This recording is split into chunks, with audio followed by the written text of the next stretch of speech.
Bonjour à tous et bienvenue pour ce nouveau webinaire d'Agri-Sud-Ouest Innovation organisé ce jeudi avec la chaire Agrotique.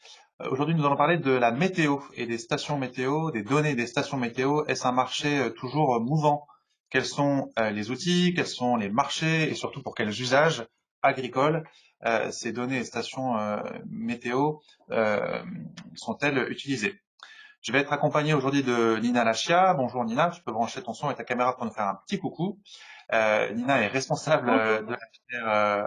responsable au sein de la chaire agrotique de l'Observatoire des usages de l'agriculture numérique. Moi de mon côté, je sais déjà plus si je l'ai dit, je m'appelle Pierre Compère et je suis en charge du développement des entreprises adhérentes chez Agri Sud-Ouest Innovation. Donc en deux mots, on va vous présenter ces structures. Je commence par Agri Sud-Ouest Innovation, qui est un pôle de compétitivité, c'est-à-dire une association reconnue par l'État et nos régions de tutelle que sont la Nouvelle-Aquitaine et l'Occitanie comme un moteur de l'écosystème d'innovation. On fédère plus de 5000 contacts au travers de nos 400 et quelques adhérents qui sont à la croisée des mondes scientifiques et économiques. Et notre travail, c'est de générer des opportunités et d'accompagner l'émergence et la concrétisation d'innovations pour les secteurs agricoles, agroalimentaires et des agro-ressources. Concrètement, ça se traduit par une offre de services proposée à nos adhérents qui se décline en 4 volets, une offre réseau pour générer des opportunités de business à court terme entre nos membres, une offre compétences pour organiser le partage de connaissances et de savoir servant le développement de l'innovation, et ce webinaire s'inscrit parfaitement dans ce cadre. Troisième volet, projet, qui consiste en un accompagnement de dirigeants sur le montage, la recherche de financement et la labellisation de projets d'innovation et de R&D. Et pour ma part, je m'occupe du quatrième volet qui consiste en un accompagnement de dirigeants sur les questions de marketing stratégique, de business développement et de relations investisseurs. Alors, la chaire agrotique, de son côté, est une chaire d'entreprise adossée aux écoles d'ingénieurs que sont Bordeaux Sciences Agro et l'Institut Agro Montpellier. Et l'Observatoire est l'une de ses actions phares, l'une des actions phares de cette chaire d'entreprise dédiée à l'agriculture numérique.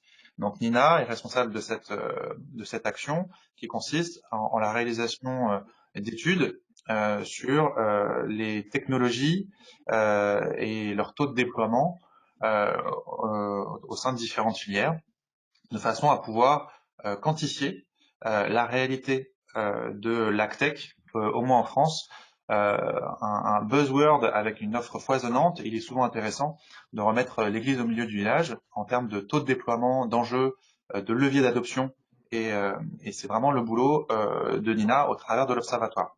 Cet observatoire s'appuie aussi sur Digitag, qui est un consortium de recherche dédié à l'agriculture numérique. Alors, quelques mots d'introduction sur ce sujet. La météo, on peut qualifier la météo de meilleur ennemi des agriculteurs. L'observation et l'anticipation du temps représentent l'une des premières préoccupations des agriculteurs. Les applications, les capteurs, les stations météo, le sujet météo est au cœur des préoccupations, bien sûr, des agriculteurs. Et ces applications et ces capteurs comptent parmi les premiers équipements numériques des agriculteurs. L'arrivée d'outils dédiés est pas récente, mais le marché semble encore en structuration. Et donc avec Nina, on va décrypter, cartographier un petit peu cet écosystème de la météo, euh, décrire la chaîne de valeur, voir comment concrètement s'organise le marché des stations physiques, qui sera voilà le cœur de la présentation de Nina. Et puis voilà, mieux comprendre quels sont les usages et les taux de déploiement et surtout les freins et leviers à leur adoption. Vous pourrez, comme vous en avez pour certains l'habitude, interagir tout au long de ce webinaire en partageant par écrit vos commentaires et vos questions. Et je m'en ferai le porte-parole tout au long de la présentation de Nina et surtout à l'issue de son exposé au cours d'une séquence dédiée. Donc n'hésitez pas à partager vos questions tout du long. Nina, voilà pour moi pour cette introduction. Je vais pouvoir te passer la parole, te passer la main pour que tu puisses nous présenter ton exposé. Parfait. Merci beaucoup, Pierre. Bonjour à tous. Je suis ravie d'être d'être virtuellement là aujourd'hui pour parler de la dernière étude de l'Observatoire. Ça fait depuis 2016 qu'on fait des études sur plein de technologies. Tu l'as bien expliqué, Pierre. Et ça fait depuis 2016 que je constate aussi que la météo, c'est au cœur de plein d'usages de technologies, que ce soit par techno, mais aussi par filière. On travaille un peu sur toutes les filières, végétales, animales, etc. Et à chaque fois, c'est un sujet qui revient. Et d'habitude, la question qu'on se pose, c'est quoi les usages actuels d'une technologie et ici de la donnée météo. Et en fait, en préparant le webinaire avec Pierre, on s'est rendu compte que le nerf de la guerre, c'était surtout comment ça se structure aujourd'hui, tout ça en termes de marché. C'est pour ça qu'on a intitulé ce webinaire données station météo. Est-ce que c'est un marché toujours mouvant? On va essayer de décrypter ensemble comment ça s'organise, les grands enjeux qu'on peut trouver. Tu l'as bien dit, Pierre, et puis quelques chiffres à l'appui. Pas mal d'études montrent que la consultation des données météo, finalement, c'est l'usage numéro 1 des ordinateurs et des smartphones. J'ai mis étude Agrinote, étude Vidinote, une étude qu'on a faite sur les smartphones il y a un certain temps. Bon, il y en a plusieurs autres, donc je vais pas insister dessus. Je pense que vous savez tout autant que moi. Donc, on part de ce constat-là. Ok, c'est bien, mais la donnée météo, c'est largement consultée par les agriculteurs. Mais alors, entre les données temps réel, prévisionnelles, virtuelles, les stations physiques, les stations virtuelles, les modèles, les prévisions, l'idée, c'est de voir comment ça s'organise tout ça. C'est quoi de faire le point sur comment ça s'organise le marché. En termes de stations météo, dont on entend pas mal parler depuis 4-5 ans, dans les salons, dans la presse, on entend beaucoup parler de stations connectées notamment. Comment sont équipés les agriculteurs? On sait que la météo, c'est pas une donnée, c'est plein de données différentes, plein de paramètres. Est-ce qu'il y a des paramètres qui ne servent à rien? C'est aussi une question qu'on s'est posée. Et puis aussi, quels sont les usages des données météo sur le terrain? Est-ce qu'il y a des différences entre les filières? C'est quoi les freins à l'adoption? Et puis les facteurs d'adoption qui peuvent expliquer les différents constats qu'on a faits. Donc on va essayer de dégrossir un petit peu tout ça. Avant de commencer, juste pour clarifier de quoi on va parler aujourd'hui, parce que des fois je parle de stations, des fois de données. Je vais parler vraiment de un petit peu de tout, mais surtout station météo, et que ce que je considère un petit peu comme un rassemblement de plein de capteurs pour plein de paramètres. Météo, c'est des capteurs pour la pluie, la température, le vent, la pression, l'humidité, l'humectation foliaire, le rayonnement. Il y en a plein d'autres, plus ou moins précis, plus ou moins on va dire techniques, mais voilà, je considère vraiment qu'une station météo, c'est un regroupement de capteurs physiques à un endroit fixe qui permettent d'avoir des données soit historiques, à l'échelle d'une semaine, de 1 an, 10 ans, voire plus, des données qui peuvent être en temps réel. Donc c'est notamment ce qui va nous intéresser aujourd'hui, tout ce qui est station physique pour avoir des informations en temps réel, sachant que on parlera peu, mais on abordera quand même le sujet des données prévisionnelles, puisque pour beaucoup c'est finalement ça l'enjeu important. Savoir prévoir le temps, c'est un enjeu important. J'en parlerai pas en termes d'usage de stations météo, puisque c'est pas réellement les usages des stations fixes, mais c'est un enjeu qui est quand même important. Et puis, quand on parle de données météo, il faut avoir en tête, et je pense qu'on va bien le voir tout au long de la présentation, c'est qu'il y a plein de sources différentes des stations physiques, mais aussi des points virtuels, ce qu'on appelle des stations virtuelles, et des modèles qui existent. Donc aujourd'hui, vraiment, quand je parlerai de station, ça sera un ensemble de capteurs dans un endroit fixe et en plein air, par opposition, par exemple, aux capteurs météo qu'on pourrait avoir dans des bâtiments d'élevage ou sous serre. Donc je n'en parlerai pas trop, je parlerai plutôt des stations en plein air, et puis des outils de collecte en temps réel. Alors comment on a procédé pour répondre à tout ça, juste en 2 mots, histoire que vous sachiez un peu d'où vient tout ce que je vais vous partager aujourd'hui. On est sur une méthodologie assez classique pour l'observatoire. On a travaillé avec un étudiant qui s'appelle Charles Sauget, donc un étudiant de Montpellier Supagro en fin de printemps dernier, juste après le confinement, où Charles a fait un gros boulot pour comprendre un peu comment ça s'articule la donnée météo aujourd'hui. À ce moment-là, on était encore sur on va faire une étude sur les données météo. Il a pas mal creusé sur qu'est-ce que ça veut dire une donnée météo, comment ça s'organise le marché, etc. Suite à quoi on a réalisé 17 entretiens téléphoniques, donc avec un certain nombre d'acteurs que je remercie déjà, pour voir c'est quoi d'après vous les usages, quels sont les taux d'équipement, les freins, etc. Et ce que je vous restitue aujourd'hui, en fait, c'est une synthèse de tous ces entretiens. C'est une vision qui est construite d'après tous ces entretiens. Donc aujourd'hui, je vous présente pour la première fois les résultats de cette étude-là, suite à quoi je ferai une infographie qui sera disponible comme toutes les études de l'Observatoire sur le site de l'Observatoire. Merci pour cette avant-première d'ailleurs. Avec Exclusivité. Ça a aussi l'avantage de, voilà, s'il y a des choses qui vous surprennent, des remarques, ou si vous voulez apporter votre témoignage suite à ce séminaire, on peut aussi, voilà, faire un entretien ensemble pour compléter en fait les entretiens que j'ai faits. L'idée, c'est aussi que ce soit des résultats qui évoluent forcément selon les retours que je peux avoir. On y reviendra, mais l'Observatoire des usages fait une mise à jour régulière des résultats. D'ailleurs, on y reviendra en conclusion avec les usages sur la télé. Tout à fait. L'idée, c'est aussi de voir comment ça évolue. Alors, je vais vous parler d'abord, je vais rentrer dans le vif du sujet en fait, hein, en parlant du marché de la donnée météo et plus particulièrement de la chaîne de valeur de la donnée météo. J'ai orienté selon deux axes, un axe qui concerne le marché de la donnée météo, mais aussi un deuxième axe qui est notamment celui qui nous intéresse aujourd'hui, mais sur la station météo. Je vais y revenir juste après. Juste pour comprendre comment ça s'articule, donc tout ça c'est une vision que j'ai construite d'après les entretiens. C'est très simplifié. En fait, à la base, c'était un schéma ultra complexe avec des flèches partout, plein d'acteurs différents. Donc pour aujourd'hui, j'ai vraiment choisi de le simplifier. Forcément, ça peut être amélioré. Et voilà comment j'ai compris le marché de la donnée météo. Pour faire simple, en gros, on a de la production de données par des capteurs sur satellite, via des radars, via des capteurs embarqués sur des avions, des bateaux. Il y a un très bon webinaire d'Agri-Sud-Ouest Innovation avec Weather Measure qui explique très bien tout ça, donc je vais pas rentrer dans le détail, mais je vous invite à aller voir le replay, c'est très bien expliqué. Ce Toute replay cette est disponible pour les adhérents du pôle. voilà. En tout cas, moi je l'ai regardé, j'ai appris beaucoup de choses. Ces productions de données, en fait, donc ces données sont produites, sont généralement distribuées et sont directement accessibles par l'utilisateur, qui peut être vous ou moi, et notamment dans le cas qui nous intéresse, les agriculteurs, qui peuvent directement accéder à ces données, qui peuvent être des données historiques, temps réel ou prévisionnelles, sous forme gratuite ou sous forme payante. En parallèle de ça, et depuis quelques années, se développe un marché des stations météo qui permettent d'avoir ses propres données météo, ses propres stations, où là c'est pareil, on a de la construction des capteurs, ces capteurs qui sont assemblés et distribués souvent sous forme de stations, et là on est sur un marché vraiment de la station météo. Vous remarquerez que la petite flèche entre l'agriculteur et la distribution de données, elle est à double sens, puisque forcément un agriculteur peut lui-même, à partir de ces stations par exemple, alimenter une plateforme par exemple de distribution de données. Un cas particulier en agriculture par rapport à la donnée météo qu'on utilise nous un peu tous les jours pour savoir le temps qu'il fait, c'est tout ce qui est service qui va être développé derrière. En effet, une donnée météo toute seule, ça peut intéresser l'agriculteur, mais généralement ça l'intéresse s'il y a une valeur ajoutée qui est créée derrière et si ça va répondre à ses besoins agronomiques. Et donc c'est là que rentre en compte toute la notion d'outils d'aide à la décision, donc les OAD, un terme un peu souvent un petit peu générique qui veut dire plein de choses, mais ici je trouve que ça a un peu tout son sens. On considère par là tout ce qui est modèle prévision des risques maladies, modèle besoin d'irrigation, etc. Ça, je vais y revenir.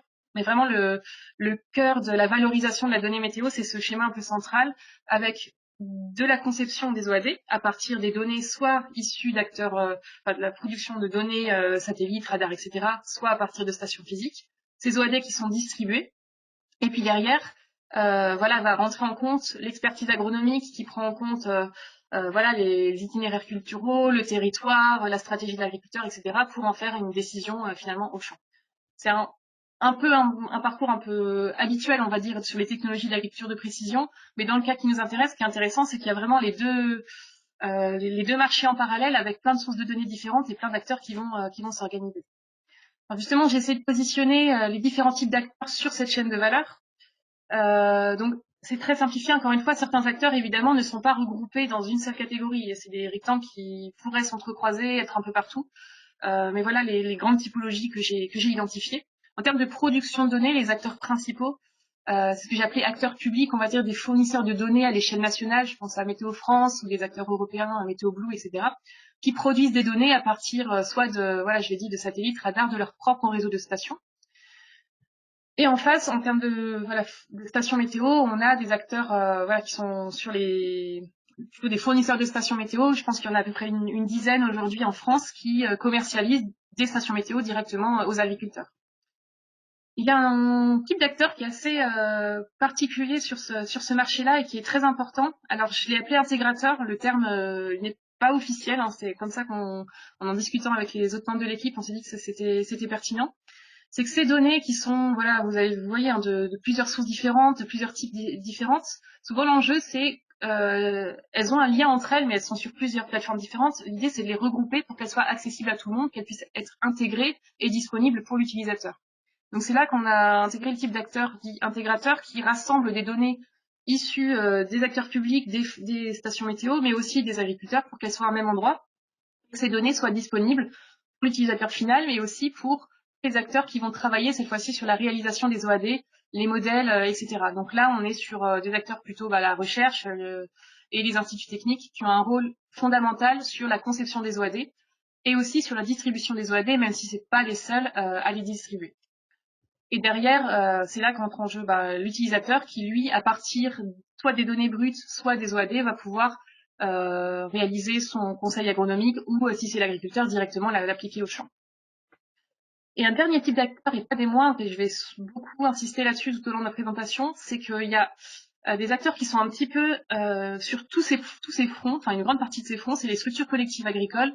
J'entends par là les chambres d'agriculture, les coopératives, les négoces, les groupements d'agriculteurs, etc., qui sont un peu à l'interface entre tout ça. Il y en a qui sont à la fois intégrateurs, qui rassemblent des données météo de plein de sources différentes sur leur site, sur leur intranet par exemple. Il y en a qui réalisent leurs propres OAD, il y en a qui les distribuent. Il y en a même qui distribuent leurs propres stations météo, enfin qui distribuent les stations météo de fournisseurs. Et bien sûr, leur mission principale, c'est tout ce qui est conseil agronomique, expertise, etc. Donc les structures collectives agricoles, j'ai choisi de les positionner un peu sur ce gros carré qui est un petit peu partout et selon les stratégies des uns des autres, elles vont être un peu plus ou moins sur tel ou tel secteur. Donc voilà. Nina, cette Ouais. organisation de marché de la donnée météo vaut autant pour les données collectées en temps réel, mais aussi pour les données prévisionnelles ou qui essayent d'anticiper le climat ou la météo qu'il va faire. Alors sur la prévisionnelle, effectivement, on est plutôt sur là où il va y avoir de l'importance d'avoir des modèles, des grandes quantités de données et des grands modèles, donc des forces de frappe qui soient assez importantes. Et généralement, c'est plutôt ce qu'on voit en haut à gauche du schéma, au niveau des acteurs publics ou des intégrateurs, qu'il va y avoir. Alors bien sûr, c'est à nuancer, il y a des exceptions, mais savoir que tout ce qui est prévision du temps, notamment 10-15 jours, etc., il y a besoin de beaucoup de données et beaucoup de puissance de calcul, ce que j'ai dit. Et donc, ces forces de calcul, tout le monde ne peut pas l'avoir et souvent, c'est des grosses structures qui vont pouvoir le faire. Et généralement, c'est tout ce qui est prévision, c'est plutôt en haut à gauche que ça va se situer. Voilà. Après, il y a forcément des spécificités, mais c'est ce qui m'a été remonté. J'imagine que les données collectées en temps réel viennent plutôt alimenter ou mettre à jour peut-être des données issues de modèles prévisionnels plus macro, on va dire. Alors souvent, les modèles qu'on utilise tous les jours entre guillemets, enfin pas moi, mais mais beaucoup d'agriculteurs, c'est des données souvent basées sur des historiques ou en temps réel et finalement ça suffit. Il n'y a pas toujours besoin de prévision à très long terme. C'est surtout ce qui va, et on en reviendra quand on parlera d'usage, c'est savoir aujourd'hui quel temps il fait. Et les modèles prévision maladie, par exemple, se basent sur des historiques de données de ces derniers jours et vont permettre d'anticiper à court terme, aujourd'hui ou demain, quel temps va faire. Là, effectivement, les stations météo le font suffisent D'accord, il n'y a pas généralement forcément à faire. besoin d'anticiper le temps pour générer une action. C'est plutôt en intégrant dans des modèles des données historiques que j'arrive à anticiper l'action agronomique. Ouais, alors Euh, je suis pas experte là-dessus. Hein. Je pense que beaucoup de personnes présentes à ce webinaire seront plus à même de répondre que moi, mais on y reviendra juste après. Pour l'instant, les usages, notamment des stations météo, sont surtout à partir de données historiques ou des données en temps réel. ok, ben, j'invite les participants à éventuellement faire des commentaires et je les Ouais, partagerai. ouais, avec plaisir. Juste pour revenir sur la méthode, qui est-ce que j'ai interrogé dans le cadre de l'étude? J'ai représenté par les petits points violets, là, rouges, qui est-ce que j'ai interrogé? Comme ma question principale, c'était quels sont les usages des stations météo, on s'est surtout focalisé sur les fournisseurs de stations météo. On a fait 7 entretiens avec des fournisseurs de stations, donc plutôt satisfait parce qu'on a une bonne représentation, mais s'il y en a d'autres qui veulent intervenir, avec plaisir pour échanger. On a aussi travaillé avec des intégrateurs, des structures collectives agricoles pour avoir aussi le point de vue, justement, quel positionnement sur le marché, le point de vue des utilisateurs, et puis des entretiens aussi avec des instituts de recherche et instituts techniques. Donc voilà comment on a procédé et les grandes questions, en fait, c'est un peu d'introduction qu'on peut poser. Et finalement, la question que je vous présente ici, c'était notre question de base en fait. Hein, et c'est pour y répondre qu'on a fait toute la démarche juste avant. C'est quel est le niveau d'adoption aujourd'hui des stations météo? Alors, je commence par dire que c'est pas simple à estimer. Déjà, je pense qu'on l'a bien vu, à cause d'une grande variabilité des sources de données, c'est pas évident de dire, comme sur d'autres technologies, voilà, il y a 5% des agriculteurs qui sont équipés. C'est pas évident parce qu'il y a des agriculteurs qui vont parfois avoir des stations physiques. Il y a aussi toute la notion de station virtuelle, des points dématérialisés, qui font que c'est pas forcément pertinent de parler en termes de taux d'équipement de station physique, mais qu'on peut avoir plusieurs façons d'avoir accès à de la donnée météo. Et puis surtout, c'est qu'il y a une grande variabilité des modèles économiques qui fait qu'estimer un taux d'adoption, c'est très complexe. En effet, il y a des stations qui peuvent être vendues directement aux agriculteurs, c'était la flèche du bas tout à l'heure, des stations qui peuvent être aussi louées, parfois des stations qui sont vendues à des distributeurs qui eux-mêmes soit revendent, soit louent, soit vendent un abonnement à un réseau de stations existants, des agriculteurs qui se partagent des accès à une station, parfois un agriculteur peut aussi avoir plusieurs stations. Bref, c'est vraiment pas évident à calculer. Néanmoins, pour répondre à peut-être certaines frustrations, j'ai compilé juste quelques chiffres qui existent déjà sur le taux d'équipement en station connectée. J'ai pris l'étude Agrinote, Vitinote et puis l'étude Ternet aussi de février 2020, donc qui est plutôt très récente, qui estime que en moyenne, si on compile tout ça, on a 15% des agriculteurs équipés en station météo connectée. Et quand j'ai posé la question aux personnes que j'ai eues en entretien, souvent il n'y avait pas vraiment de vision très claire, ils revenaient sur les points que je disais juste avant. Mais c'était souvent sur ces ordres de grandeur, ceux qui avaient une vision, voilà, ils disaient 10% ou 20%, on est sur ces ordres de grandeur-là. Et si je compile les entretiens faits avec les fournisseurs de stations météo, on peut estimer qu'on a au moins 20 000 stations météo qui existent en France pour l'agriculture. Mais voilà, c'est toujours à nuancer parce que c'est pas une station météo pour un agriculteur, une station météo peut servir plusieurs agriculteurs, il y a des réseaux qui existent, il y a de la mutualisation, etc. Donc voilà, on peut avoir ces chiffres clés qui sont à nuancer avec ce que j'ai dit juste avant. Alors, quels sont les usages Là, on va pouvoir peut-être parler un peu de la question que tu as soulevée, Pierre, au début. Alors, il y a des usages qu'on va dire un peu généraux, alors peut-être un peu bateau, mais je l'ai quand même mis là parce que je trouve que pour la météo, ça prend tout son sens. Et c'est revenu quasiment dans tous les entretiens, c'est que la météo, c'est une aide vraiment pour prendre des décisions. De la même façon que nous, on regarde la météo tous les jours pour savoir si on va sortir, si on va faire sécher le linge, etc. C'est un réflexe en agriculture, c'est ça, et tu l'as dit en introduction, Pierre, ça a tout son sens, c'est une aide pour prendre des décisions, quelles qu'elles soient, qui sont pas forcément spécifiques à un paramètre météo, mais qui vont voilà, dépendre d'autres choses liées au temps qu'il fait. C'est aussi un moyen de voir ce qui se passe sur des parcelles éloignées, alors forcément ça concerne plus des exploitations avec des parcellaires éclatés. Et puis c'est un moyen, en termes d'usages généraux aussi, c'est utilisé beaucoup pour l'organisation des travaux. Alors pas une application en particulier, pas sur une filière en particulier, mais savoir si voilà aujourd'hui je dois pulvériser, si je vais tout perdre, etc. S'il y a trop de vent, s'il pleut, etc. Ça c'est des usages un peu généraux qu'on retrouve sur toutes les filières. Mais là où je voulais surtout orienter mon message, c'est sur la spécificité qu'il peut y avoir par filière, et du coup je vais dérouler un peu selon les différents types de cultures, les usages qu'on peut trouver. Alors en arboriculture, l'usage principal qui m'a été remonté, c'est sur la prédiction des maladies. Alors pour une fois, je commence par l'arboriculture. D'habitude, je commence plutôt par les grandes cultures. Mais l'arboriculture, ça m'a un peu marqué, comme quoi c'est un usage qui semble assez mature par rapport à d'autres filières, et ça avait été remonté par plusieurs acteurs. C'est des cultures très techniques en arboriculture, et donc souvent on a voilà, depuis longtemps des outils d'estimation de risque maladie qui existent. Alors les arbres, pommiers, noyers, pêchers, etc. Donc la prédiction des maladies est un enjeu fort en arboriculture, la prévision du gel aussi, prévoir un risque, s'il va geler, si ça va en gros abîmer toute ma récolte ou pas. Gros enjeux en arboriculture. Et puis gros enjeux aussi en termes d'irrigation, piloter son irrigation, etc. Souvent l'arboriculture, comme c'est des cultures très techniques, ça explique ce développement assez mature de stations météo et d'OAD associés à ça. Sachant que l'usage de stations météo, et notamment pour l'irrigation, est très souvent associé à l'usage de sondes au sol, donc de capteurs dans le sol, et souvent lié à des systèmes de vannes automatiques, de pilotage automatique de l'irrigation. Donc souvent, les deux vont ensemble, notamment pour les cultures irriguées. J'ai l'impression que les instituts techniques ont un rôle assez important en arboriculture, que ce soit pour distribuer les stations, conseiller, fournir des outils, des bulletins à l'échelle locale ou territoriale. C'est des enjeux qui semblent assez importants. Et d'autres besoins qui ressortent en arboriculture, l'anticipation des dates de floraison par exemple, pour anticiper une quantité de récolte, la qualité des fruits. Et puis un enjeu par contre qui semble important mais pour lequel j'ai pas l'impression qu'il y a encore trop d'usages développés, ou alors c'est en train de se faire, c'est l'anticipation des risques d'orage avec l'anticipation de risques de grêle. Il y a des enjeux importants là-dessus, même s'il n'y a pas encore de solution miracle pour lutter contre ça. Après l'arboriculture, la viticulture, j'enchaîne parce que c'est deux filières qui se ressemblent, c'est deux cultures pérennes. Finalement, sur cette thématique de météo, j'ai l'impression que les cultures pérennes sont parfois presque plus concernées que les grandes cultures. Enfin, c'est bien sûr à nuancer, mais ça ressort peut-être plus que sur d'autres études que j'ai faites dans le cadre de l'observatoire. Les enjeux en viticulture sont bien évidemment aussi les maladies, voilà, mildiou, etc. Il y a un gros enjeu d'avoir la météo en temps réel pour organiser les travaux, comme ce que je disais juste avant. Un enjeu aussi sur le gel, évidemment. Et puis, alors, il y a des enjeux d'irrigation aussi, je ne l'ai pas affiché ici, mais c'est des usages qui existent.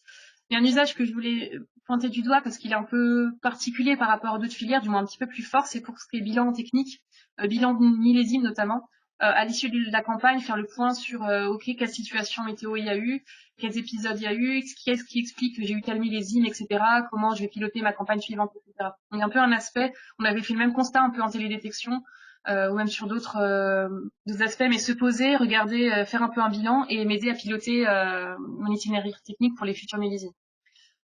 Une spécificité en viticulture, comme on a en arboriculture, c'est l'importance des capteurs d'humectation foliaire. C'est beaucoup plus présent sur ces deux filières-là que les autres. Voilà, grande importance pour ça. Importance de l'image. Alors en viticulture, ça m'était plus cité que sur d'autres filières. Voilà, c'est tout bête entre guillemets, mais voilà, montrer que j'ai une station météo dans mon domaine, notamment dans des zones périurbaines. Bah, ça montre que voilà, je me soucie un peu de ce qu'il fait, que je vais pas traiter n'importe quand. Ça peut rassurer le grand public. Il y a un peu une image là-dessus de prouver que voilà que je m'intéresse à ce qu'il fait. Et puis comme c'est un objet concret, voilà, ça se voit. Les bilans de millésime, j'en ai parlé, l'irrigation, et puis les risques de grêle, c'est aussi un enjeu, bien sûr, en viticulture. En arboriculture, en grande culture, pardon, alors il y a des usages, bien sûr, qui sont importants, mais qui sont, par exemple, en termes de maladies, peut-être un peu moins besoin pas de données météo, hein, mais de stations physiques. Voilà, pour des enjeux aussi, je peux pas planter une station météo au milieu de ma parcelle, parce que voilà, c'est des cultures annuelles, donc qui vont changer souvent. Mais il y a des gros enjeux voilà, sur certaines cultures, je pense aux betteraves, aux pommes de terre, maïs, blé, colza et lin. Quelques enjeux aussi pour le suivi du fourrage, par exemple, gérer l'humidité quand je vais récolter mon fourrage, etc. Donc il y a des enjeux donc, sur pas mal de cultures, de types de cultures. Des enjeux sur la prédiction des maladies, sur la fertilisation, ce qui ressort dans les entretiens plus que sur les autres filières. Alors, certains OAD qui intègrent la météo pour voilà, piloter le besoin en fertilisation, mais c'est surtout savoir si je vais avoir du lessivage ou pas quand je vais aller fertiliser. Et puis, des enjeux en irrigation sur les cultures irriguées, hein, voilà, maïs, etc. Les enjeux, donc, voilà, ça concerne surtout des cultures spécialisées à haute valeur ajoutée. Il y a des enjeux en termes de traçabilité, notamment sur des filières intégrées avec l'industrie agroalimentaire, a prouvé que j'ai bien travaillé, que j'ai répondu à un certain nombre de contraintes des cahiers des charges, etc. Piloter le troisième apport en fertilisation, il y a des intérêts là-dessus. La prévision des stades aussi, c'est un enjeu. Et puis aussi un enjeu sur la prévision des récoltes, notamment en termes de stockage. Voilà, estimer d'après les données météo quelle va être ma récolte pour anticiper après le stockage que je vais pouvoir avoir. En maraîchage, j'ai mis des petits un petit peu plus petits parce qu'il y a un peu moins d'usage, pas parce qu'il y a moins de besoins, mais je sais pas si vous vous rappelez, pour ceux qui l'ont vu, on a tout un dossier sur les usages du numérique en maraîchage, et une des spécificités, c'est qu'on a une grande diversité de cultures. Quand on parle de maraîchage, c'est plein d'itinéraires techniques différents, plein de cultures différentes, plein de territoires différents, et donc forcément des maladies, des ravageurs et des modèles différents. Donc même s'il y a des besoins énormes en termes de prédiction, anticipation des risques maladies, les modèles sont pas toujours adaptés, et donc il n'y a pas toujours encore les modèles qu'il faut. Et cela dit, il y a des usages là-dessus, du moins des besoins. Des enjeux sur le gel, voilà, éviter de perdre des récoltes, mais aussi savoir, voilà, si mes salades vont geler, il faut que je les récolte avant. Enfin, c'est ce genre d'enjeu qui peut être rentré en compte. Il y a des impacts aussi sur la valeur ajoutée, notamment, je pense à l'irrigation. Piloter l'irrigation grâce aux données météo au maraîchage, ça va impacter la qualité des produits que je vais avoir à la fin. Et en mesurant finement tout ça, ça peut permettre de jouer là-dessus. Et évidemment, c'est pas le sujet aujourd'hui, mais en maraîchage, on parle aussi de serre, et donc il y a forcément un enjeu d'avoir des capteurs météo pour le maraîchage. Mais là, j'ai pas creusé cet aspect dans cette étude. Un aspect un peu récurrent sur toutes ces filières, enfin du moins une question qui se pose, c'est que à la fois il y a des besoins d'avoir des données météo ou des stations météo individuelles. Je veux avoir mes données pour mon exploitation, mais aussi il y a des enjeux parfois collectifs. De la même façon, on peut avoir des besoins, des usages de stations météo très locales ou à l'échelle territoriale. Par exemple, en épidémiologie, il y a un intérêt à avoir des réseaux de stations qui vont pouvoir estimer à l'échelle d'un territoire si un ravageur va se disperser ou pas. Ça va avoir ce type d'enjeu. J'ai pas observé de tendance plus qu'une autre selon les entretiens. Parfois, c'était, on est très local, parfois c'était plutôt territorial, etc. J'ai l'impression que la dimension va plutôt sur de plus en plus de partage de données, mais c'est pas encore si clair que ça. Nina, avant de passer à la Oui. suite, deux petites questions. La première, c'est rien sur l'élevage. Tu n'as pas analysé l'usage de données météo pour la production de fourrage? Alors, sur l'élevage en tant que tel, quand j'ai posé la question, c'était soit des personnes qui savaient pas trop, soit quand je parlais d'élevage, justement, on me disait, alors en élevage, non, pas trop, alors si, pour la production de fourrage. Donc, il y a un enjeu pour la production de fourrage. J'ai pas trop creusé la question. J'ai pas l'impression que ça soit encore vraiment mature comme offre.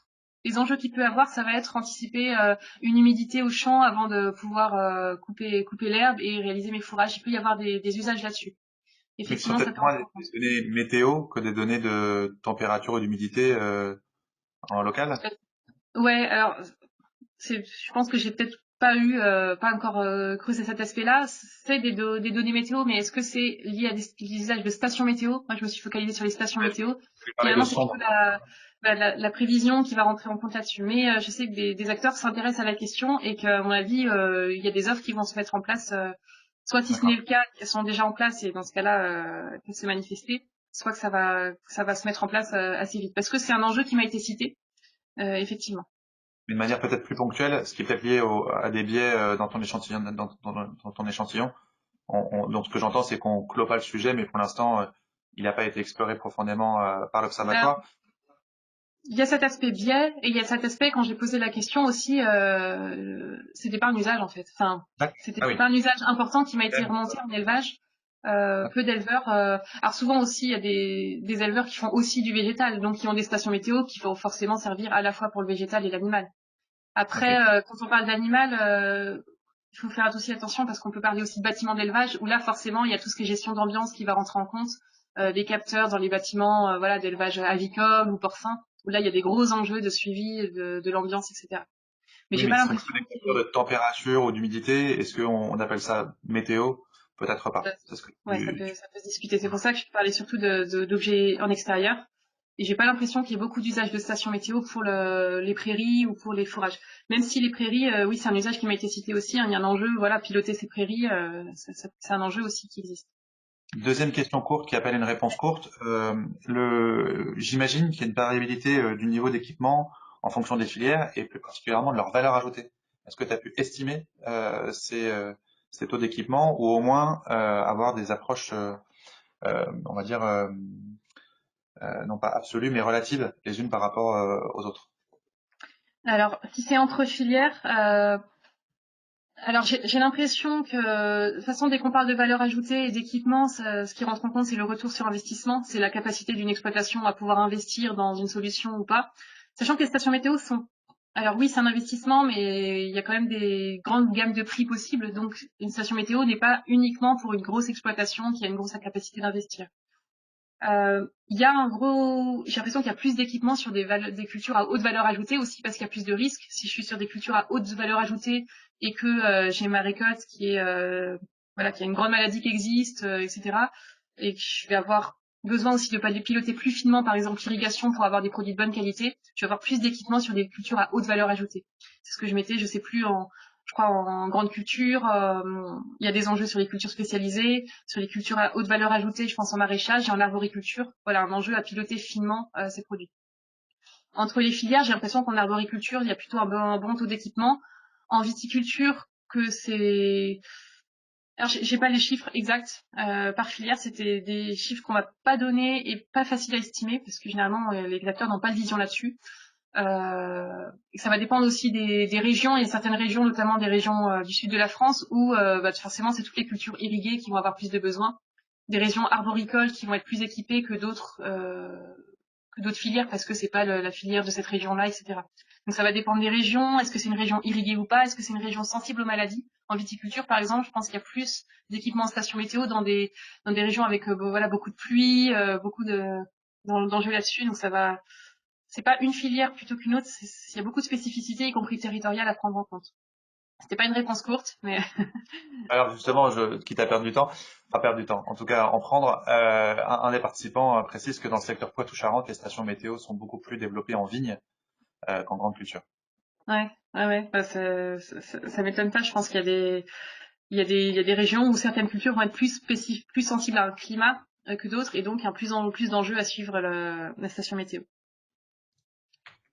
Après les réponses courtes, un autre partage de résultats courts, c'est une question qu'on s'était posée. Est-ce que tous les paramètres sont utilisés? Parce qu'il y a des stations qui ont 1, 2, 5, voire 10 paramètres différents.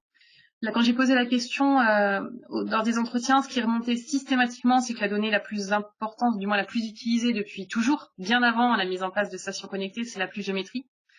Et en temps réel, hein, ou savoir combien il a plu hier. D'une part, pour la curiosité, voilà, il a plu tant de millimètres.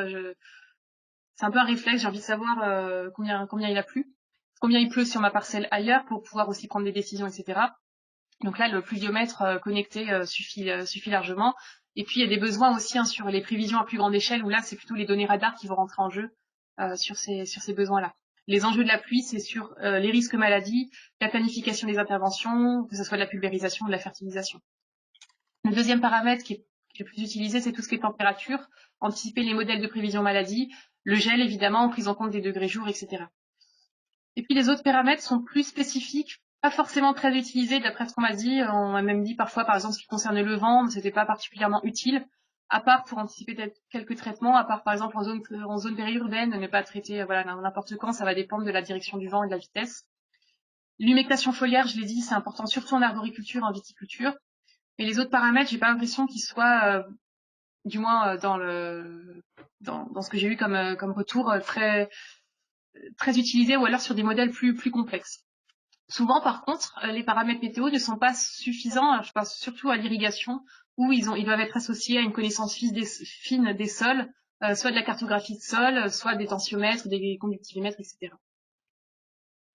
Alors justement, on parlait, est-ce qu'il y a des différences d'adoption selon les filières, selon les territoires, etc. Je pense que ça recoupe en fait ce que je vais présenter ici, qui est quels sont les facteurs d'adoption. Alors, quels sont les facteurs d'adoption? J'ai distingué deux choses, en fait. Pourquoi utiliser de la donnée météo et pourquoi utiliser des stations physiques météo? Les deux sont liés, mais dans les entretiens que j'ai eus, j'ai choisi du moins dans ce que je vous présente, de distinguer les deux. En fait, pour moi, l'enjeu majeur en météo, c'est l'anticipation des risques. Maladie, gel, je pense qu'on l'a bien vu, c'est vraiment la météo a vraiment cette fonction-là d'anticiper des risques, et notamment dans des contextes de changement climatique. Donc forcément, quand on est dans des régions avec des forts aléas climatiques, il y a un gros besoin d'anticipation des risques.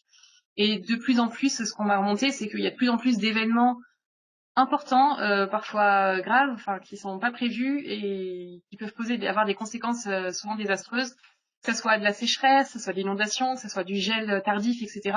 Donc, comme il y a de plus en plus d'événements un peu comme ça, il y a un besoin de plus en plus d'anticiper des risques pour éviter des conséquences trop graves. Un des Les autres participants facteurs... nous explique justement que sécheresse et coups de chaud sont de plus en plus fréquents dans le sud.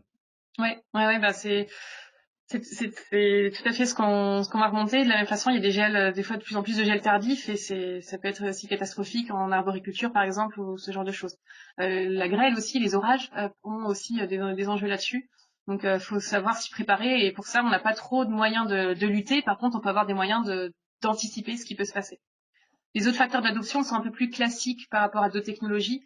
Maîtriser sa production, maîtriser combien d'eau je dois apporter, maîtriser à quel moment je dois irriguer, maîtriser à quel moment je dois appliquer un produit de lutte contre une maladie, etc. Évidemment, il y a des enjeux là-dessus. Gérer la qualité, j'en ai un petit peu parlé. Et puis des enjeux technico-économiques. Ce qui m'a surtout été cité, c'est pour l'irrigation, maîtriser les intrants. Piloter son irrigation, c'est... Beaucoup de personnes disent que du moment où ils ont de la météo et du moment où ils ont tous un système d'irrigation adapté, ils économisent beaucoup de tours d'eau, le goutte à goutte est mieux géré, etc. Donc il y a des enjeux sur la maîtrise des intrants. Et sur l'organisation du travail aussi. Savoir qu'il va pleuvoir ou qu'il va y avoir du vent, ça m'évite d'appeler mon ouvrier pour rien, ça m'évite d'appeler le TA pour rien, d'y aller au bon moment, etc. Donc un soulagement en termes à la fois de confort de travail et puis économique, de ne pas avoir de la main d'œuvre pour rien qui va aller travailler. Alors, pourquoi particulièrement des stations physiques? Pourquoi voilà, acheter une station physique ou s'abonner à un service de station physique? Ce qui ressort d'après les entretiens, c'est qu'il y a encore quand même une confiance dans le fait que ça soit des données qui soient locales, qui soient chez moi. Je peux avoir une station qui me donne ce que j'ai chez moi. C'est pas issu de modèles que je connais pas trop. Il y a encore une méfiance qui existe vis-à-vis parfois de modèles qui sont des fois pas complètement justes. La pluviométrie notamment est très très localisée. Et donc j'ai plus confiance, je veux avoir combien il pleut sur cette parcelle, j'ai plus intérêt à l'avoir en ultra local que par des modèles.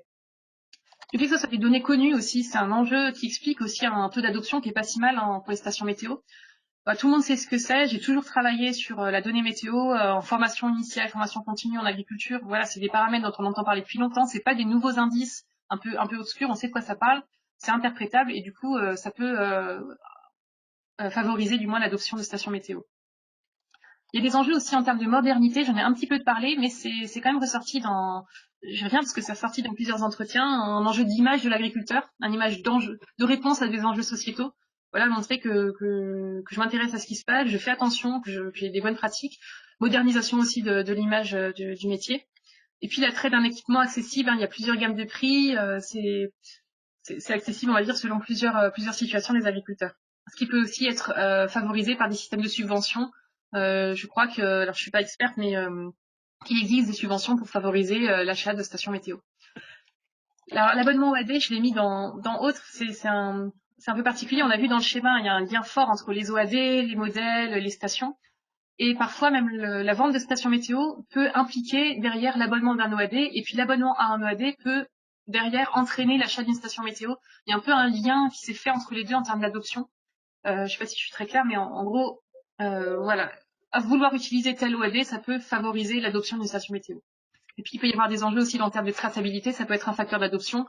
Pour répondre à tel cahier des charges, je suis obligée de justifier que j'ai traité au bon moment quand il fallait, etc. Donc je vais avoir une station météo. Nina, pardon, avant de Oui. te laisser poursuivre, deux petites questions. La question de la demande des assureurs aussi. Un des participants nous dit que c'est aussi poussé par les assureurs qu'il y a peut-être l'adoption de certaines stations météo. Et puis, n'y a-t-il pas également des contraintes réglementaires qui poussent directement ou indirectement des acteurs à s'équiper? Ouais, c'est tout à fait possible. Je pense que c'est ce que j'entendais un peu par stabilité. Alors l'assurance, je l'avais identifié, j'ai pas creusé cet aspect-là, mais effectivement, tout ça en fait, traçabilité, justifier que, si, regardez, j'ai pas traité n'importe comment, etc. Ça peut être des enjeux. Les assureurs, je sais pas, faudrait que je pose la question. Je pense que ça peut être bien de s'intéresser. Je sais pas si c'est pour voilà, évaluer des dégâts, anticiper des dégâts de grêle, de gel, des choses comme ça. Ça peut peut-être avoir un impact. Ouais, ça vaudrait le coup de creuser la question. Et les Et contraintes réglementaires, oui, c'était un peu lié à ce que je disais au cahier des charges, justifier que voilà, j'ai eu un conseil pour faire tel traitement, mais je pense que je peux pas traiter s'il y a telle condition de vent ou telle condition de pluie. Il y a des contraintes réglementaires là-dessus. parfait. Concernant les freins à l'adoption, là, on a vu un peu les facteurs d'adoption. On n'est pas non plus sur des usages systématiques de la donnée météo et de la station météo par les agriculteurs. Pareil, j'ai distingué entre données météo et stations, même si les deux, bien sûr, sont liés. Je pense qu'on l'a vu, le marché reste complexe, il y a encore beaucoup de sources de données. Et donc, pourquoi pourquoi, par exemple, acheter de la donnée météo plutôt qu'avoir de la donnée gratuite? Souvent, c'est qu'on ne sait pas à qui l'acheter. Il y a trop de sources de données différentes, je ne sais pas ce que va m'apporter telle ou telle donnée par rapport à telle ou telle autre. Beaucoup d'acteurs, qui sont pas toujours partenaires entre eux, donc parfois aussi c'est compliqué. Voilà, j'aurais bien avoir accès à telle donnée, mais ils sont pas partenaires, donc je peux pas y accéder par tel outil, etc. Ça reste compliqué. Le marché est aussi complexe parce que les distributeurs parfois ne savent pas trop où se positionner ou à qui s'adresser. Je pense par exemple qui m'a été remonté. Voilà, vous vous rappelez en haut à gauche, il y avait l'accès producteurs de données, acteurs publics. Ces acteurs qui ont pourtant beaucoup de données, beaucoup d'historiques, etc.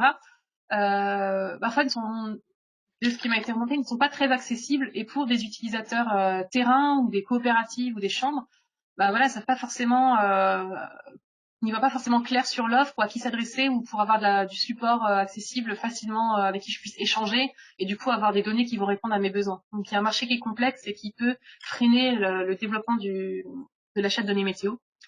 Des craintes aussi sur la fiabilité des données, encore des réticences par rapport aux modèles prévisionnels, notamment des modèles payants par rapport à ce que je peux avoir gratuitement en allant voir sur Internet. Voilà, il y a certaines réticences là-dessus. La fiabilité aussi qui m'est remontée sur les données pluviométrie, par exemple. Je l'ai dit, hein, comme c'est des données très locales qui peuvent varier très vite et très rapidement d'un endroit à l'autre, il y a encore des questions sur la fiabilité. Donc derrière aussi du nettoyage de données, vérifier que c'est cohérent, etc. Donc toujours ces enjeux qui existent. Et quels sont les freins à l'adoption de stations météo physiques particulièrement? On retrouve le frein de diversité des acteurs et des stations, ce qui peut freiner la mutualisation. Alors je m'explique. Le fait qu'il y ait plein de modèles de stations météo différentes, elles ont toutes plus ou moins oui, ok, c'est des données de température, oui, ok, c'est des données de pluviométrie, mais elles sont pas toujours paramétrées de la même manière, ou elles sont pas toujours le même degré de finesse, etc. Et c'est pas toujours évident pour certains acteurs de mutualiser des données de stations plus ou moins entre guillemets un low cost par rapport à des données plutôt haut de gamme. Difficile de mutualiser toutes ces gammes de stations qui existent, et donc ça peut freiner l'utilisation de la station météo. Et des gros enjeux en termes de maintenance, d'entretien des stations météo. Voilà, on parlait de pluviométrie, voilà, le pluviomètre, faut le nettoyer, il y a des feuilles qui tombent dedans, il y a de la poussière, etc. Il peut y avoir des dégâts de gibier aussi, il peut y avoir des soucis. Peu de vols, ça m'est pas trop remonté. Mais voilà, c'est des enjeux de maintenance. Certains capteurs, on parle de dérive des capteurs, donc les capteurs, faut les remplacer, etc. Donc il y a une sorte d'éducation, de formation aussi pour sensibiliser les agriculteurs à ça. Quelques problèmes de réseau de communication, bien que ça soit moins le cas, je pense, que sur d'autres technologies, parce qu'il y a un gros progrès qui a été fait là-dessus. Il faut savoir que le développement des stations météo connectées, ça c'est notamment fait grâce au développement des réseaux bas débit qui se sont de plus en plus développés. Sur les questions de maintenance, etc., ça explique aussi de plus en plus de structures passent par des systèmes d'abonnement, enfin de location de stations météo, et en fait délèguent toute la partie entretien des stations aux fournisseurs et sont plus juste sur de la vente uniquement, etc. Un des Et en participants, fait, justement, insiste ouais, sur l'influence de l'environnement du site pour une station météo et de la régularité de l'étalonnage ouais. des sondes et de leur maintenance en général, qui impacte directement potentiellement la qualité de la donnée. Exactement, c'est un enjeu qu'on trouve sur d'autres technologies et c'est particulièrement vrai en météo où il y a aussi besoin voilà, d'une formation où je la mets. Pourquoi c'est difficile aussi de mutualiser des stations météo? C'est parce qu'il y en a parfois qui sont bien positionnées, mais des fois il y en a qui sont près du sol, loin du sol, près d'un bâtiment, etc. Donc difficile de mutualiser tout ça. Et un gros frein général qui est sur la valeur de la donnée, qui est un peu aussi un frein qu'on trouve sur beaucoup de technos, la question de l'utilité est ok. On a vu que c'est utilisé, qu'il y a du monde dessus, mais finalement, qu'est-ce que je fais de ma donnée météo? Il y a quand même encore des interrogations qui se posent derrière. Quel est l'intérêt d'avoir des données payantes par rapport à des données gratuites? Et notamment par rapport à ce que j'ai toujours fait ou à ce que faisaient les personnes sur l'exploitation avant moi. J'ai une sorte de savoir empirique qui s'est créé sur la météo. J'ai mes impressions, mes ressentis. Et parfois, je crois plus en mes ressentis que ce que va me donner un capteur. Il y a encore une petite réticence qui existe. Et encore plus sur ce que va me donner un modèle où j'ai pas toujours confiance. Des enjeux qui vont concerner plutôt voilà les structures collectives agricoles ou les instituts techniques. Voilà, les données météo, ben c'est bien joli d'avoir de l'historique, d'avoir plein de données, mais il faut bien les stocker et je sais pas quoi en faire derrière. Donc ok, j'ai des bases de données énormes, mais il faut les entretenir et derrière je sais pas quoi en faire. Associé à ça, un manque parfois de retour direct des données. Et puis je l'ai dit, un frein à l'adoption, c'est que comme il y a des modèles économiques encore très variés en construction, ben, on ne sait pas trop à qui s'adresser, comment le structurer, comment structurer l'offre, et du coup ça peut pénaliser l'adoption. Pour finir, donc je reviens juste sur le gros marché, le gros schéma du début. J'ai placé ici les entreprises que j'ai interrogées. Donc encore un grand merci à elles pour des entretiens de parfois 1 heure, 1 heure et demie, voire plus, à discuter. À chaque fois, c'est passionnant. Ce qu'on voit, c'est qu'il y a une grosse importance des partenariats dans un écosystème qui est encore en structuration. Je pense qu'on est en plein dedans. Hein. Je pense que c'est mon message de la fin, mais j'anticipe un peu. Le fait aussi qu'on se pose beaucoup de questions sur la séparation du conseil et de la vente, ça donne encore un coup de pied dans cette structuration du marché, où on l'a vu, hein, les structures collectives agricoles cherchent à se positionner. Je pense qu'il y a vraiment un rôle là-dessus. Est-ce qu'on est distributeur de stations météo? Est-ce qu'on est distributeur d'OAD? Est-ce qu'on est distributeur de conseils? Comment on fait pour gérer tout ça? Des grandes questions qui se posent. Des questions qui me sont remontées. Alors, mes conclusions sont souvent des questions. Hein. Voilà, les questions qui sont remontées, c'est comment on fait pour fédérer aujourd'hui un territoire, une filière. On a vu que le partage de données, c'est pas encore systématique. Il y a des freins techniques, il y a des freins politiques parfois, des freins sociétaux. Enfin, c'est pas toujours évident. Comment on fait pour se structurer, pour avoir des réseaux qui soient intelligents? Grande question que je laisse ouverte. Et puis, tu en as un peu parlé, Pierre. Comment répartir la valeur de la donnée météo? On voit qu'il y a plein d'acteurs qui en ont besoin à un moment donné, mais qu'en même temps ça peut marcher que s'il y a des flèches un peu à double sens. Comment on fait pour répartir cette valeur et pour s'y retrouver? Voilà, c'était mon mot de la fin. Oui, je suis à peu près dans les temps, c'est bien. Encore merci à Charles aussi d'avoir largement contribué à l'étude qu'on a réalisée. Et puis, je suis à votre disposition si vous voulez qu'on en discute par téléphone pour compléter les résultats que j'ai obtenus. Et je ferai de tout ça une infographie en janvier prochain. Bah, que les gens t'appellent directement, je vais déjà relayer les questions qu'ils ont posées là tout de suite maintenant, notamment une question qui a été posée assez tôt dans le webinaire sur l'intérêt des données gratuites, de l'open data. Est-ce que ces données sont fiables? Est-ce qu'elles sont accessibles? Comment on peut les utiliser? Et alors, je ne sais pas si tu as un avis d'expert là-dessus. C'est peut-être pas tout à fait ton rôle, mais en termes d'usage, est-ce que tu as pu recueillir un avis auprès des experts que tu as euh, consultés? Alors, je pense que ça rejoint un peu ce qu'on disait en termes de freins et facteurs d'adoption. Pourquoi acheter une station météo alors que j'ai des données qui peuvent être en ligne, alors que j'ai des données gratuites, etc. Je pense que ça va vraiment dépendre de ce que veut faire la personne derrière, en fait. Je pense sur beaucoup d'usages, la météo gratuite peut suffire. Mais du moment où, alors soit je suis sur un territoire très sensible, où je veux piloter finement mon exploitation, ou tout simplement j'ai envie d'avoir de la donnée locale ou de m'équiper, je vais plutôt avoir une station ou des données payantes. En termes de fiabilité, je pourrais pas répondre parce que je suis pas du tout experte et je pense que d'autres personnes le feraient mieux que moi. Et en plus, je me suis pas posé la question. Je pense quand même qu'il y a voilà, tout n'est pas gratuit, hein. La donnée météo, elle est mesurée, il y a des modèles derrière, il y a du stockage, il y a de la mise à disposition qui est complexe. Il y a de la valorisation aussi, parce que de la donnée brute, finalement, c'est des gros tableaux un peu imbuvables. Il faut bien en faire de la valeur de cette donnée, choisir qu'est-ce qui va être pertinent pour moi à tel moment, etc. Et donc, c'est là que va rentrer qu'il y a un intérêt, je pense, il y a du service derrière. Et donc, c'est difficile d'avoir tout gratuit, un service personnalisé sur mon territoire. Où est-ce que je suis? Qu'est-ce qui va être pertinent pour moi? Ça répond pas trop à la question parce que je sais pas, en termes de précision, de fiabilité, je n'aurais pas les réponses. Moi-même, n'étant pas en plus agricultrice, n'ayant pas comparé les deux, je peux pas savoir. Je pense qu'il faut se repencher sur les facteurs et les freins à l'adoption pour répondre à cette question et que ça va vraiment dépendre de l'usage qu'il y a derrière. Mais sur un certain nombre d'usages, je pense que la consultation des données gratuites peut suffire. Tu n'as pas forcément explicitement mentionné la question des réseaux collaboratifs pour le partage de données, mais que tu as évoqué en fait en creux quand tu parlais des difficultés de mutualisation, j'imagine. Oui, alors c'est un sujet, je pense, qui va se développer. J'ai pas un chiffre qui va dire il existe, je sais pas, 50 réseaux ou 200 réseaux de partage de données en France. J'ai pas l'information. Par contre, ça se développe, c'est même parfois le cœur du modèle économique de certains acteurs. Ça n'était pas au début, mais qui commence à se développer. J'ai l'impression qu'avant, beaucoup de fournisseurs de stations allaient chercher directement l'agriculteur pour vendre sa station. Maintenant, ils se tournent plus vers les coopératives ou chambres, etc., pour distribuer leurs stations. Ils ont identifié qu'il y avait des besoins de ça. Et que de plus en plus, maintenant, on est sur des, justement des réseaux, des coopératives ou des instituts techniques, des laboratoires qui vont créer des réseaux de stations, parfois même faire des maillages réguliers sur leur territoire pour mettre des stations tous les X kilomètres et avoir tout un maillage du réseau. Sur le partage des données, c'est pas un frein, mais ça peut l'être pour certaines personnes qui sont encore assez réticentes à partager leurs données météo. Voilà, c'est ma donnée, c'est ma station, j'ai pas très envie. Mais c'est quand même, c'est en train de changer. Il y a de plus en plus d'agriculteurs qui sont ok pour partager leurs données, qui y voient l'intérêt, parce qu'aussi en parallèle, ils peuvent voir les données de leurs voisins. Donc il y a vraiment un intérêt là-dessus. Ça permet aussi de faciliter le modèle économique d'une structure collective, parce que ça va réduire des coûts.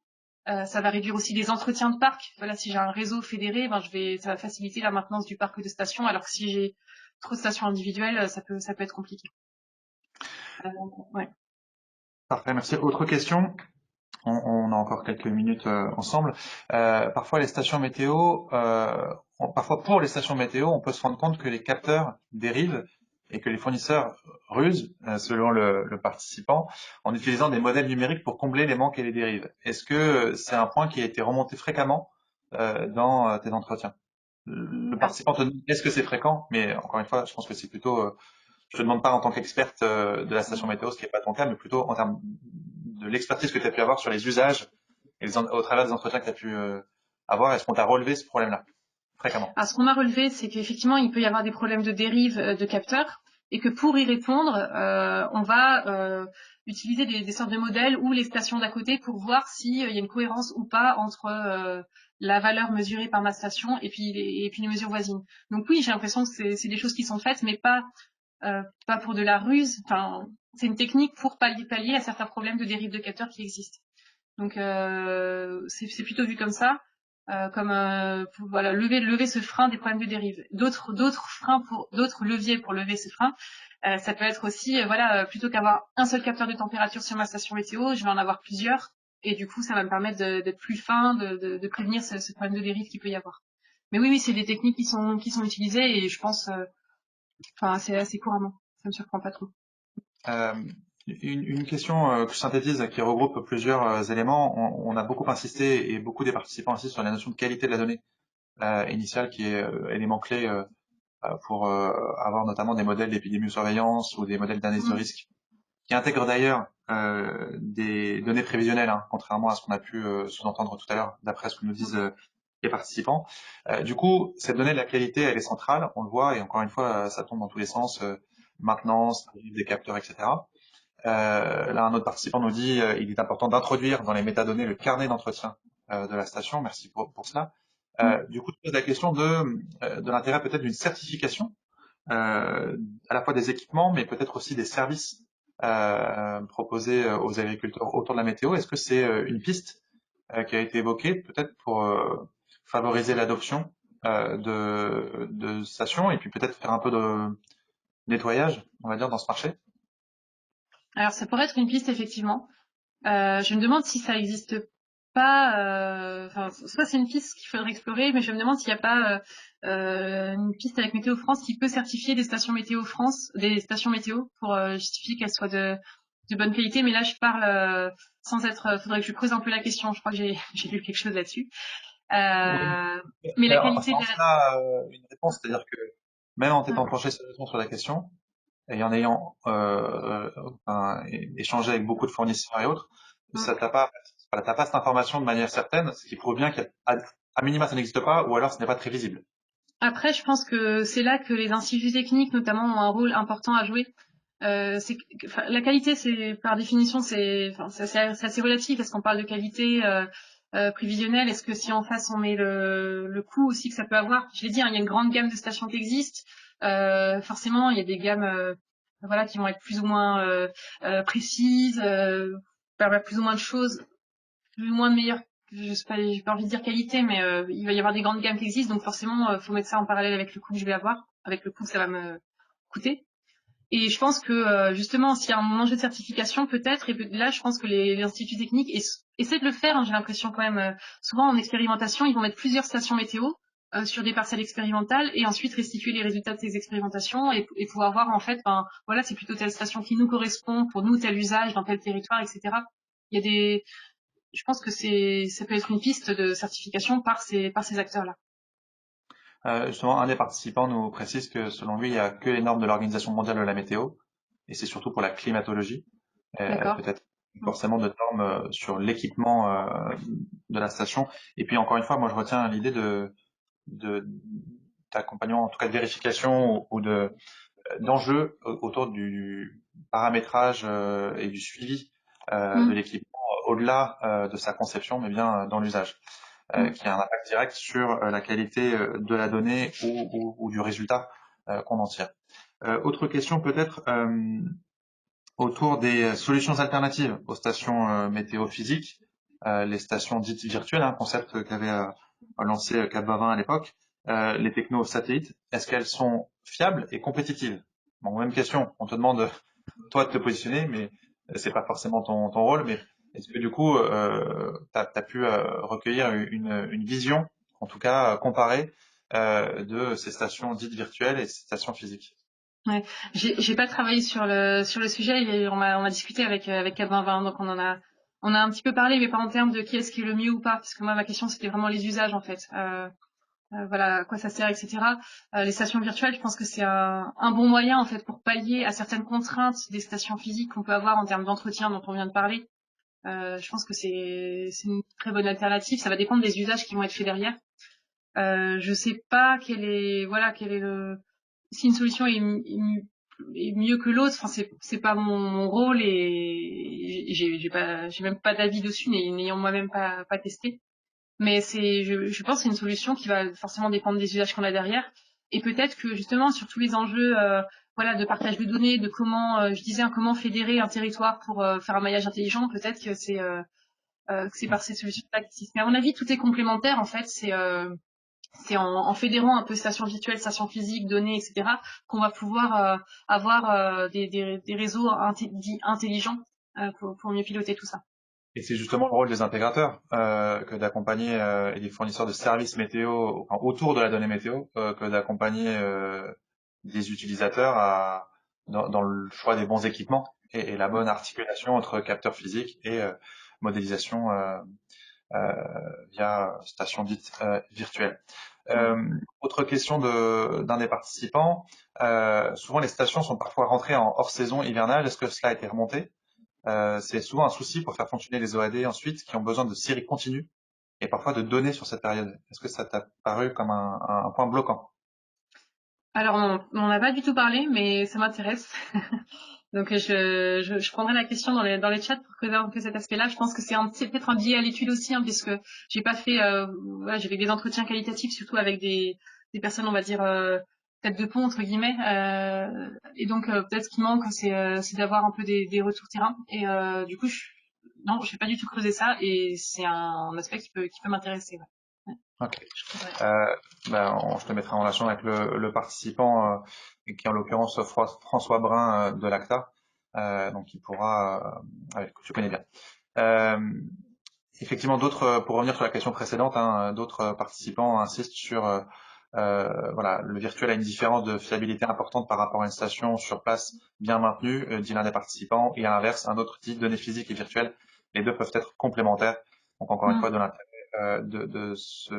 voilà, s'associer à des experts qui sont en capacité de qualifier l'opportunité. Peut-être encore une fois une dernière question sur les besoins de normes, enfin plutôt c'est un commentaire d'un des participants. Il y a sans doute besoin de normes intermédiaires entre l'Organisation mondiale de la météo et rien du tout. Arvalis, par exemple, a évalué les stations connectées pour un usage agricole OAD. Ensuite, les apports des algos modernes basés sur l'intelligence artificielle peuvent aider au diagnostic, au recalage, etc. Effectivement, un autre disait que les stations sont testé hein, par les instituts techniques, mais voilà, il y a beaucoup d'évolution et que voilà, c'est visiblement un boulot extrêmement chronophage. Il y a J'ai les partagé. instituts techniques, ouais. Il y a les Vas-y, instituts techniques qui testent, mais il y a aussi il y a aussi beaucoup de chambres, de COP, etc., qui font des tests, qui publient aussi parfois des tableaux comparatifs, etc.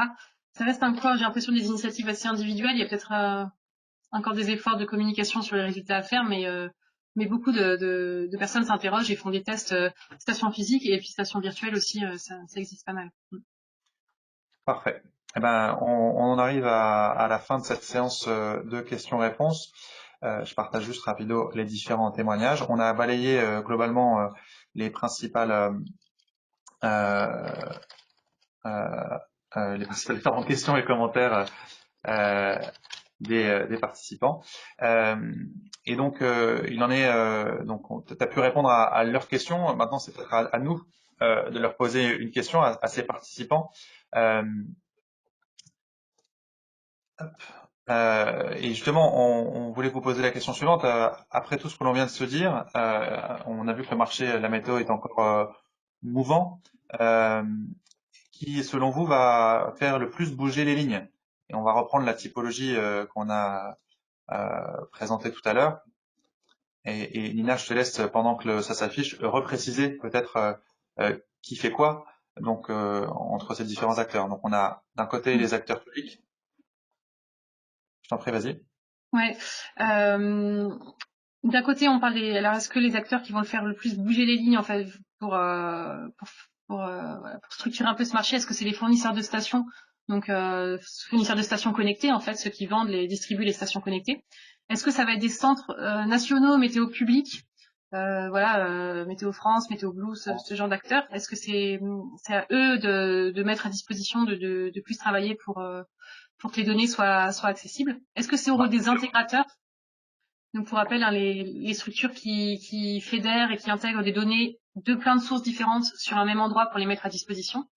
Est-ce que c'est plutôt à la recherche, aux acteurs de la recherche et aux instituts techniques, voilà, Valis, IFV, etc. Est-ce que c'est à eux de travailler là-dessus, ou est-ce que c'est les acteurs majeurs, ça va être encore les structures collectives agricoles, voilà, comme je l'ai dit, qui se positionnent sur à la fois la distribution de stations, mais aussi et surtout de services et de conseils. Donc là, on a voilà les participants sont encore en train de répondre, et pendant ce temps-là, on voit que la question de la norme des est souvent soulevée. Un des participants demande aussi s'il manque pas le client dans cette typologie. C'est surtout lui qui fait bouger le marché. Effectivement, peut-être que au travers de la collective agricole, on s'est posé la question quand on avait conçu le sondage. Mais le client, voilà, encore une fois, tout est relatif parce que dans une chaîne de valeur, les clients sont les clients de quelqu'un. Mais en tout cas, peut-être qu'il manque l'utilisateur final. C'est ce que peut-être souligné Alexandre Diaz. C'est ce qu'on on avait hésité à le positionner sur cette question hier, sur la typologie d'acteurs, et on s'était demandé, ouais. Mais on voulait avoir votre avis sur cette typologie là. Alors, 64% des participants ont voté. Je vais fermer le sondage et on va pouvoir commenter les résultats. Donc là, tu vois normalement les résultats. En tout cas, les participants le voient. Donc, on a 16% qui pensent que ce sont les fournisseurs de stations météo, seulement 9% les centres nationaux météo publics, 17% les intégrateurs, 14% la recherche et les instituts techniques et 45% les structures collectives agricoles. Ce qui fait écho peut-être aux commentaires à l'instant d'Alexandre sur le fait que c'est peut-être le client ou les acteurs plus en aval de la chaîne qui font bouger le marché. Affaire à suivre, peut-être. Affaire à suivre. Et là, encore une fois, je pense que le développement du conseil, la séparation conseil-vente, va encore jouer à faire bouger les lignes. Je pense que c'est vraiment sur ce cas de la station météo un enjeu important. Et je pense que si les structures collectives, voilà, essaient de se positionner un peu là-dessus, il y a un gros enjeu de formation, de structuration interne, voilà, de mettre à disposition des ressources pour accompagner les conseillers, pour avoir des personnes, pas forcément qui soient expertes en données météo. Je pense que d'après ce que j'ai eu en entretien, il y a quand même voilà, chacun a ses compétences et il y a pas forcément, on cherche pas forcément à se marcher dessus. Il y a des experts météo, il y a des experts agronomiques et les deux doivent interagir. Et les structures collectives agricoles doivent, je pense, mettre à disposition des ressources qui sont capables de savoir où chercher l'information, quelle information j'ai besoin, quel acteur va m'intéresser, etc. Et des gros enjeux de formation aussi de formation là-dessus.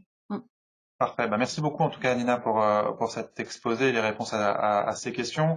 Quelques mots pour conclure sur nos prochains rendez-vous pour AgriSud-Ouest Innovation. Donc l'année 2021 sera placée pour votre information sous le thème du Global Health, One Health, donc le bien-être et par l'alimentation des hommes, des humains, la santé et le bien-être animal, mais aussi la santé de l'environnement et la préservation des ressources. Donc on va prochainement communiquer un planning prévisionnel qui structurera nos événements autour de ce concept de santé globale, de cette santé unique regroupant celle des hommes, des animaux et de l'environnement. Vous avez ici cité quelques premiers événements de l'année 2021 qui sera riche en événements, sachant que vous le savez maintenant, AgriSud-Ouest Innovation organise des webinaires quasiment tous les mardis et voire les jeudis, donc 1 à 2 webinaires par semaine auxquels se rajoutent donc des événements thématiques, mais également des décryptages d'appels à projets français et européens et des rendez-vous B2B. Et vous pouvez d'ores et déjà noter à la date du 1er avril, qui sera le printemps d'AgriSud-Ouest Innovation, notre rendez-vous annuel à l'occasion de notre assemblée générale avec convention et rendez-vous B2B. Côté Chaire Agrotique, les prochaines étapes, ou prochains rendez-vous. Vous pouvez d'ores et déjà trouver les replays du séminaire que j'ai eu le plaisir d'animer sur le numérique et le bien-être en élevage. Donc là, tout est en ligne sur le site de la Chaire Agrotique. Donc les usages de la télédétection, ce sera une mise à jour de l'étude précédente que tu as pu réaliser jusqu'alors, où on voyait que finalement à peine 10% de mémoire de la SAU était suivie en télédétection. Donc au printemps, il y aura une mise à jour de cette étude. Et puis le prochain séminaire de la chaire agrotique qui aura lieu en avril, avec un thème qui reste à préciser. Mais peut-être, mon petit doigt me dit qu'il y aura peut-être une question liée autour de l'environnement au sens large. À voir si aussi être en veille sur la publication de cette infographie dont tu parlais, qui va synthétiser les résultats de cette étude sur les usages de la donnée météo et des stations.